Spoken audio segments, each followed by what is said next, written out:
तर्जुमान है अमरीकी महकमा खारजा के, उनकी तरफ से ये कहा गया है कि हर लेवल पर रब्ता किया जा रहा है और उन्होंने ये भी कहा कि आज या कल इंडिया और पाकिस्तान दोनों से बातचीत होगी। तो अमेरिकन इंगेजमेंट इस वक्त जारी है और आपको लग रहा है कि it's an entirely neutral response from America इस सारे कॉन्टेक्स्ट में जो यहाँ पर हो रहा है? मेरा ख्याल है कि America is playing a role of a कंसिलिएटर।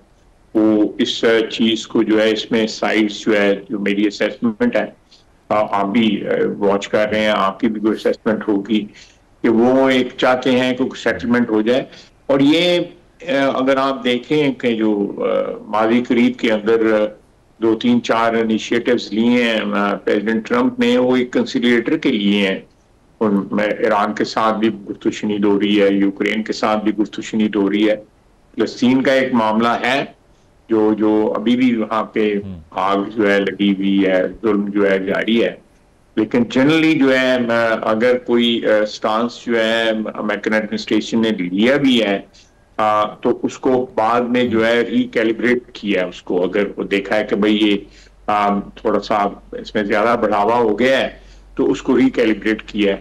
तो मैं समझता हूँ कि इस पॉलिसी को, अमेरिकन पॉलिसी को वेलकम करना चाहिए कि वो एक सुपर पावर जो है, वो एक कंसिलिएटरी जो है ना, वो एटीट्यूड या उन्होंने पोस्चरिंग की हुई है, विच इज वेरी कंस्ट्रक्टिव।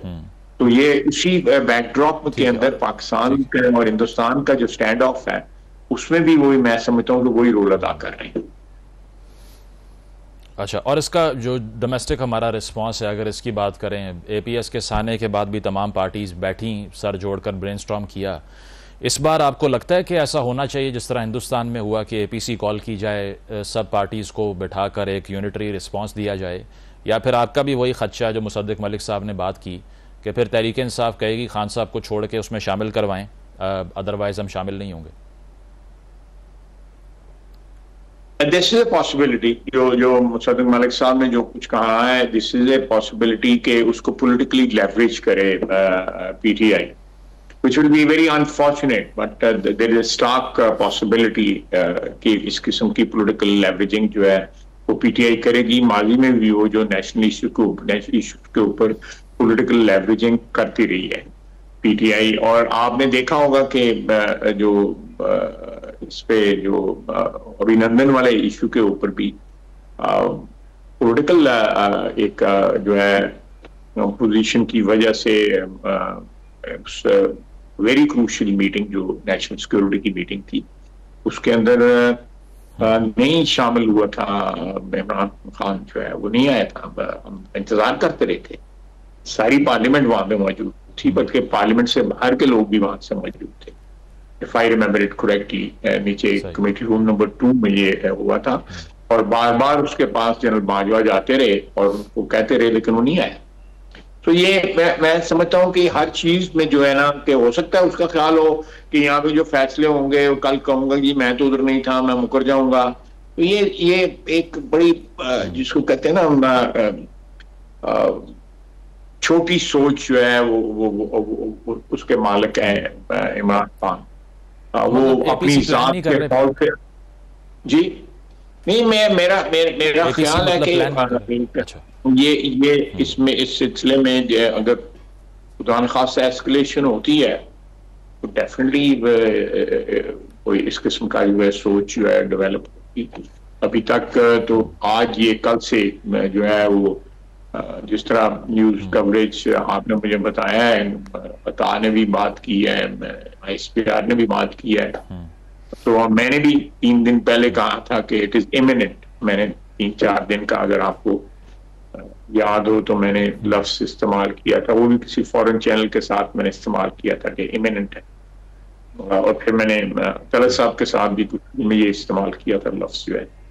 तो ये है, यू नो, ये कोई ना कोई वारदात जो है वो करने की हिंदुस्तान जरूर कोशिश करेगा, क्योंकि उनकी भी तो एक पॉलिटिकल लाइबिलिटी बन गई है ना इस वक्त, जो बढ़ के सड़कें मारी हैं मोदी साहब ने। बिल्कुल। तो जो पाकिस्तान का एयर स्पेस क्लोजर का फैसला है, ये भी कंटिन्यू करेगा इन रिस्पॉन्स? नहीं, जब तक बिल्कुल जो है वो क्या कहते हैं, बिल्कुल सिचुएशन जो है 100% नॉर्मलाइजेशन। नॉर्मल होगी, तो ये तो नहीं वो खोलनी चाहिए, क्योंकि it's a very big concession जो इंटरनेशनली देते हैं। सारे मुल्क देते हैं, लेकिन देखे ना, वही चीज अप्लाई जो है पानी में भी करती है, कि आप जो है अपर ट्रू। रिपेरियन होके पानी लोगों को लोअर रिपेरियन का बंद नहीं करते किसी किसी। ये जो मेन दरिया है यूरोप के अंदर, उसमें भी एक अंडरस्टैंडिंग है। मतलब डेन्यूब जो है उसके उसके ऊपर अंडरस्टैंडिंग है एक यूरोप के अंदर, क्योंकि कई कई मुल्कों से गुजरता है डेन्यूब जो है। और इसी तरह जो और दरिया हैं, अफ्रीका में दरिया हैं जो कई कई मुल्कों से गुजर के आते हैं। नाइल जो है वो मेरे ख्याल है 4 मुल्कों से गुजरता है। इसी तरह और दरिया हैं अफ्रीका में। ये सिर्फ पाकिस्तान में सिचुएशन नहीं है, this situation it's a geographical phenomena which exist almost everywhere.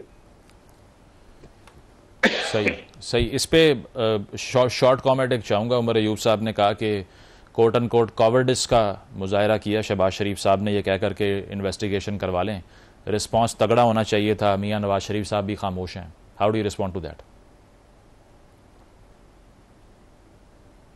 मेरा ख्याल है ये उमर अयूब साहब कोई नॉर्मल आदमी नहीं है, मैं उनको क्या कमेंट करूं।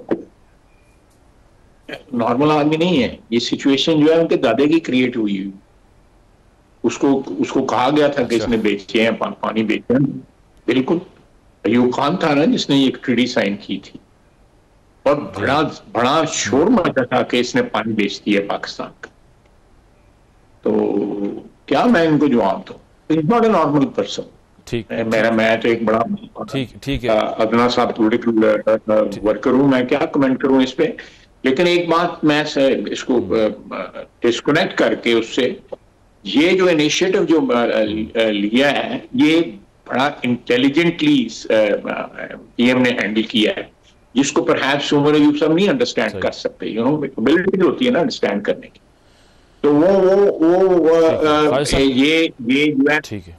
ये जो है आई थिंक दिस इज, ये जो मूव है ये इंटरनेशनली बड़ी वेलकम की गई है। और वो जो है स्टम्प हुआ है इंडिया इसके ऊपर जो है, कि भाई वो कह रहे हैं कि सही आप जो मर्जी मुल्क जो है उनका कमीशन बना के जो है आप कर लें, इन्वेस्टिगेशन करा लें। I think it was very well said, और प्लेटफॉर्म बड़ा अच्छा इस्तेमाल किया शहबाज सही। शरीफ। जहां तक मियां साहब का है, मियां ठीक ठीक साहब है। बड़े मियां साहब का, वो डेली बेसिस पे हम उनसे गाइडेंस ले रहे हैं।